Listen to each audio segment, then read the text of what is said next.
Okay mga farmers, tanghali at ay magdidilig muna ng ano ay tanim natin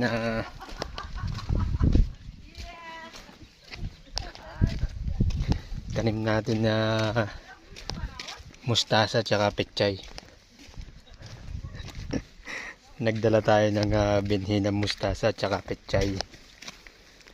Yung beans tsaka yung ayap anong pa nakapunla. Dito dinirect seedling ko na yung yung pechay tsaka mustasa. Dito yan. Hindi pa na no, isang araw pa namin to pinunla. Tuyo na yung tuyo na yung